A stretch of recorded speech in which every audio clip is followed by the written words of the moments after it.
Still a few more terms to clear here. So today also in the same manner we will be clearing each and every terms that are usually used to describe the wave or sound waves. Okay.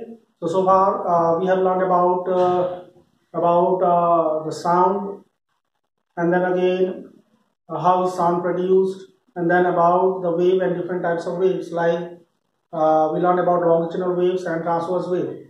Now comes the characteristics of sound, which we'll be discussing in this video. The first one, see, in order to describe a wave or a sound wave, you must have clear idea about the terms like amplitude, the terms like time period, the terms like frequency, the terms like wavelength. Okay, let us first start with amplitude. So amplitude is actually the maximum displacement of wave particle from its mean position. Suppose if this is actually the transverse wave, okay, now this one is the mean position, this one, the straight line which you see, the wave particle is vibrating up and then vibrating down. Okay, this is the maximum displacement. This one is called the amplitude from the mean position. Okay, the maximum displacement of the wave particle of a medium from its mean position is called amplitude. This amplitude is denoted by, okay, denotation is not given. Then again, it is measured.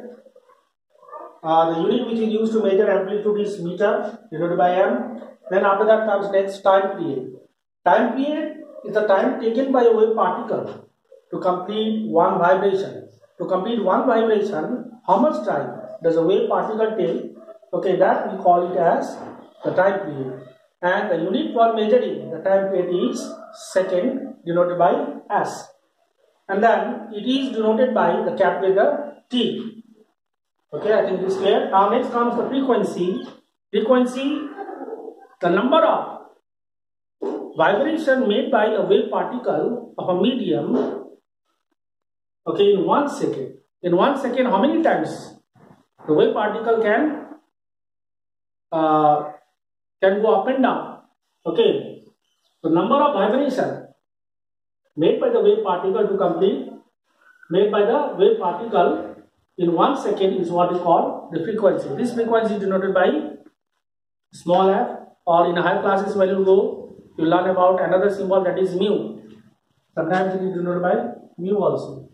Mu, M-E-U. But here it is not required. With this symbol it will do. Okay. Now the unit which we use to measure the frequency is hertz. Okay.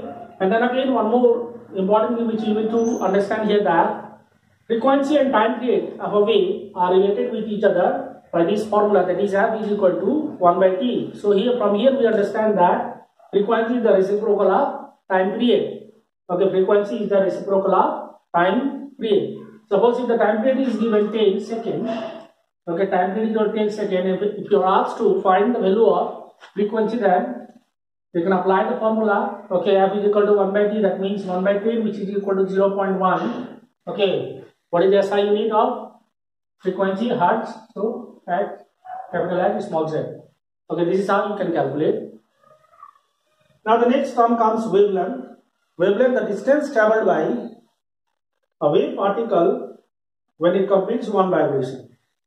One vibration means, see, from here, if suppose wave particle is starting and again coming back to its mean position, then again going back to its mean position. Okay, then it is said to complete one vibration, one oscillation. Okay, so the distance which is covered to complete one vibration, okay, by a wave particle is what we call the wavelength. This wavelength is denoted by the letter lambda. You can see here lambda. The SI unit of wavelength is meter. It is always measured in meter. Okay, and wavelength can be also defined in different ways, like in terms of transverse wave, like this. Okay, we can also define like this the distance between the consecutive crest and crest. Crest means the part of the wave which is above the mean position. Okay, that is the part of the wave which is present on the upward side. Okay, the depressed part, the raised part of the wave, okay, from the mean position is called the crest. This one is called the crest. And then the depressed part, okay, of the wave in case of transverse wave is called the trough. Okay, so this is also crest, this is also crest. So the distance between the crest and crest is what we call wavelength. This is how we can define in case of transverse wave. And in case of longitudinal waves where compression and rarefaction are formed, there you can define by saying that the distance between compression and rarefaction, okay, is called wavelength. So this is how you can define the wavelength. Then after that, so just now we have learned about the terms like amplitude, the maximum displacement of wave particle from its mean position. Then again we learned about time period, the time taken by a wave particle to complete one vibration, to complete one wave. Okay, then again after that we learned about frequency, the number of wave, the number of complete vibration, or the number of vibration made by a wave in one wave particle in 1 second is what we call the frequency. Then after that, wavelength, the distance traveled by a wave particle to complete one vibration is called the wavelength. So just now we have defined a few terms. Then after that, the next topic is good absorber and reflector of the sound. Okay, now see, you might have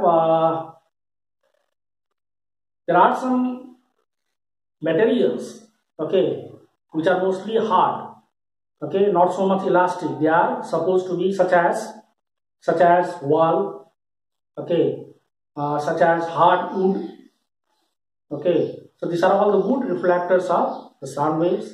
And the soft substances such as carpet, curtains of the house, sofa, these are all good absorber of the sounds. So this is also there in your book. You can go through.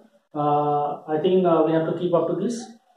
In the next video, we'll continue with another topic. Thank you.